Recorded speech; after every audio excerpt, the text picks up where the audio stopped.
Sejam todos bem-vindos, caríssimos seguidores. Se amas a sua mãe, deixe uma mensagem maravilhosa nos comentários para ela.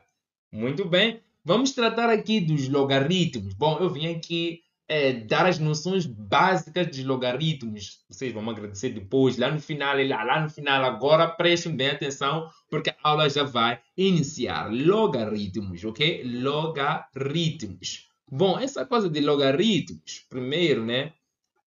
Para que funciona? Bom, essa coisa de logaritmo aqui funciona para escrever números muito grandes de uma forma mais simples, assim como números muito pequenos também de uma forma mais simples. Um senhor chamado logaritmano, ele desenvolveu uma forma de escrever números grandes, assim como números pequenos, muito pequenos, de uma forma mais simples. Então, ele usou essa designação de logaritmo. Claro, o senhor logaritmano, é claro que também vai vai batizar os logaritmos com o nome dele. Esse nome de logaritmo vem do nome desse cientista que desenvolveu esse mecanismo de escrever esses números de uma forma mais simples. Vamos ao que interessa. Qual é a definição dos logaritmos?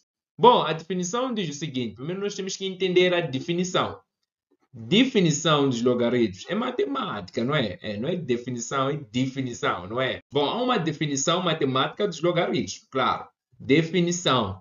Bom, a definição dos logaritmos diz o seguinte: você tem um certo logaritmo, certo? Um certo logaritmo A na base B, ok? Igual a x. O que a definição nos diz o seguinte: para você calcular esse logaritmo, isso aqui é definição, é a primeira propriedade que você tem que fixar. Essa propriedade pode ajudar a calcular muita coisa na sua vida. Por exemplo, pH, isso lá na química, quando você chegar. Ok, caso você esteja aqui na química, seja bem-vindo, porque aqui também tem aulas de química. Ok, a definição do logaritmo diz o seguinte: se você levar esse B aqui e levar esse X aqui, vamos ter aqui esse valor. Isso significa que na tradução, isso quer dizer que B elevado a X é igual ao que? É igual a A. É o que diz a definição dos logaritmos. Então, se você quer sair dos logaritmos, já que você não gosta dos logaritmos, então a forma mais fácil é aplicar na definição, levando esse valor que está aqui, elevando esse aqui, vai igualar a quê? Vai igualar esse valor aqui. Mas o que? Vamos entender isso na prática, ainda em definição, certo?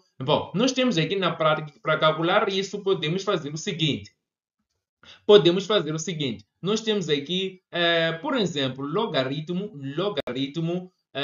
de 16 na base 4 igual a quê? Igual a x. Então, nós queremos calcular esse valor de x que faz com que esse logaritmo esteja certo, praticamente. Nós queremos esse valor de x. Então, a definição diz que nós temos que levar esse valor aqui, que é 4, e elevar a x, e igualar o quê? Igualar a 16. Não, o que nós queremos aqui? 4 elevado a x é igual a 16. Olha só, aqui já não há logaritmo. Aqui o que você tem é equação exponencial. E olha, aqui temos mecanismo para calcular equações exponenciais.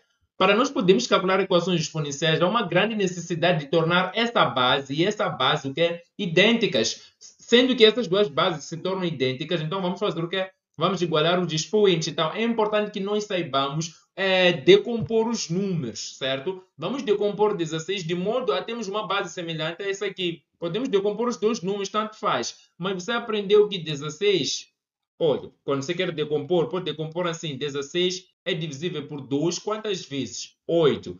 8 é divisível por 2 quantas vezes? 4. 4 é divisível por 2 quantas vezes? 2. E 2 é divisível por 2 quantas vezes? 1. Olha só, de uma outra forma, estamos a dizer que 2 vezes 2 dá 4, assim como 2 vezes 2 dá 4. É o mesmo que dizer que 16 é igual a 4 elevado a 2. Ou podemos simplesmente dizer que 16 é igual a 2 elevado a 1, 2, 3, 4. Bom, como eu quero tornar essas duas bases iguais, é mais viável usar 4 elevado a 2. Não significa que vou escrever aqui 4 elevado a x é igual a 4 elevado a 2. Automaticamente vou dizer que, uma vez que essa base é igual a essa base, então automaticamente vamos dizer que nosso x aqui é igual a quê? É igual a 2. Isso se chama aplicar a definição dos logaritmos. Acredito que ainda estão a ver estrelas, né? Vamos ao próximo exemplo. Então, nós temos aqui no exemplo 2, ok? Vou dar um exercício de verdade, certo? Um exemplo de verdade. Podemos ter aqui logaritmo de 81 na base 3. Isso vai ser igual a x. Então, para calcular isso, aplicando a definição, é só com o nome de igual modo. Nesse caso, vai ser 3 elevado a x igual a 81. O nosso próximo passo aqui é fazer o quê? é decompor esse 81 de modo a tornarmos essa base igual a essa base, pois nesse exato momento essas bases são diferentes. Então, vamos decompor 81 juntos. Deixa-me arranjar um espaço, acho que daqui dá. Então, decompondo aqui o 81, nós temos o seguinte. Então, fazendo decomposição, 81 é divisível ok.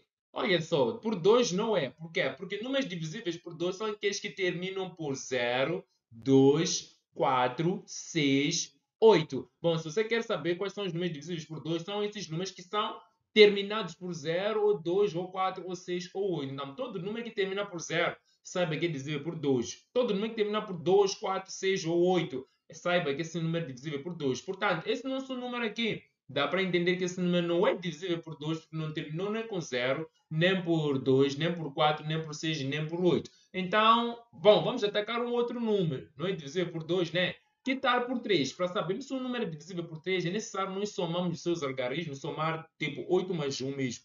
Então, se der um número múltiplo de 3, isso quer dizer que esse número é divisível por 3. Então, quando que um número é múltiplo de 3? É só contar de 3, 3, nesse caso, começando 3, 6, 9. Então, uma quantidade de 3, 3, 9. Depois vem o que? 12, muito bem. Depois de 12, 15, muito bem. Depois é 18, depois 21, etc. Então, se você somar esses algarismos aqui, dar um dos números que está aqui, isso quer dizer que esse número é divisível por 3. Então, somando aqui 8 mais 1, dá 9. 9 está aqui nesses múltiplos de quê? De 3. Então, de facto, no 81 é divisível por 3. Agora falta saber quantas vezes, ok? Então, nesse caso, vai fazer aqui 8 dividido por 3, se não me engano, dá 2 isso. Portanto, olha só, dá 2 sim, mas temos que fazer 2 vezes 3 dá 6. Então, 6 para 8 faltam 2. Então, nesse caso, restam 2. Então, esse 2 vai parar daqui, nesse caso, vai se juntar com esse 1, vai ficar assim 21. Se esse 2 vir aqui, vai ser 21. Então, 21 dividido por 3, isso aqui vai nos dar o quê? Vai nos dar 7. Então, dividindo tudo aqui mesmo, não precisamos sair, vamos fazer conta aqui mesmo. Então, 27 é divisível por 2, não é? Que tal? 27 não está, somando aqui 2 mais 7 dá 9. Então, 9 não está nessa lista? Está. Então, dá para dividir por 3 de novo. Quantas vezes? Bom, já sabemos aqui que isso aqui são 9 vezes. Então, 9 é divisível por 3, sem discussão. Quantas vezes? 3. 3 é divisível por 3. Quantas vezes? 1. Então, decompomos agora 81 em fatores primos. Bom, 81 é o mesmo que 3 elevado a 4, certo? É o mesmo que 3 elevado a 4. Isso é o nosso 81. Então, podemos colocar aqui. E desta forma, essa base já coincide com a base que nós temos aqui. Isso aqui é 3 elevado a x igual a 3 elevado a 4. Então, esse 3 aqui agora coincide com esse 3. Automaticamente, vamos ter que x é igual a 4. Isso que se chama fazer o quê? Calcular logaritmos aplicando o quê? Aplicando a definição. Vamos ver mais um exemplo, certo? Mais um exemplo forte, de verdade. Ok? Exemplo 3. Ok? Exemplo 3. Então, aqui tem um logaritmo de uma raiz, certo? De uma raiz, podemos dizer, raiz cúbica de 125, certo? 125. E aqui nós temos que a nossa base, podemos dizer que a nossa base é raiz de 25, pode ser assim, raiz de 25. Bom, o problema é que isso aqui, aplicando a definição, vamos igualar a x, certo? Então, o que diz a definição? A definição diz que nós temos que fazer aquilo, né? Levar esse valor, levar a x e igualar a isso, certo? Então, vamos fazer isso. Então, nós temos aqui que raiz de 25, certo? Raiz de 25 é elevado ao quê? É elevado a x, como é para elevar tudo, então eu prefiro fazer assim, elevado a x, isso aqui tem que ser igual ao quê? A 125, certo? A raiz cúbica do quê? De 125. Bom, esse aqui é o nosso primeiro passo, aplicar a definição. Somente, não há cálculo nenhum, é só aplicar a definição aqui. Agora, o que nós vamos fazer? Bom, nós precisamos tornar essas duas bases iguais. O primeiro método é tirar esses números para fora do radical.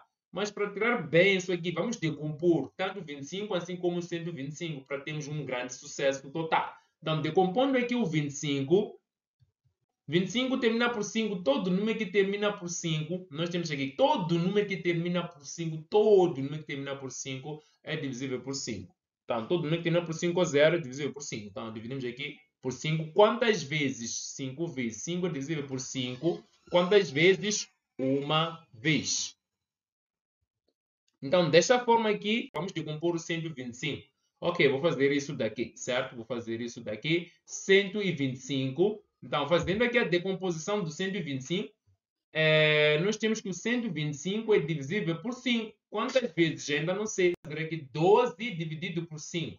12 dividido por 5, isso aqui vai nos dar 2, certo? E fazendo 2 vezes 5 dá 10. E restam quantos? Restam 2. Então, este 2 aqui, nós fizemos 12 por 5, não se esquece. Vai se juntar com esse 5 aqui bem diferente, fica 25.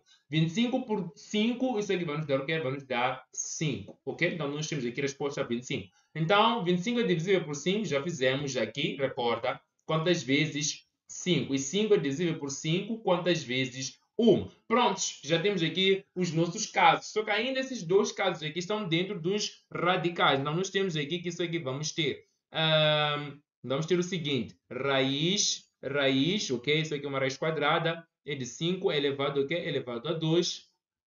Isso aqui é para elevar a x, e vamos igualar isso a raiz cúbica. Atenção, esqueci, eu tinha me esquecido. Raiz cúbica de 5 elevado a 3. Prontos, para ter isso aqui para a fraude radical é muito fácil. Então, teremos aqui isso aqui para a fraude radical. Então, esse 2 divide-se com esse 2 aqui. Então, fica 2 por 2 dá 1. Então, ficamos aqui com 5 elevado a x igual. Então, vamos fazer 3 por 3 dá 1. Então, temos 5 elevado a x igual a 5. Então, nós temos automaticamente que o nosso x aqui é igual. Isso aqui tem 1, certo? Então, as bases são iguais. Então, vamos igualar o quê? Igualar os expoentes. Então, x é igual a quê? É igual a 1. Bom, vamos nos ver no próximo vídeo, onde vamos tratar da propriedade número 2, nesse caso.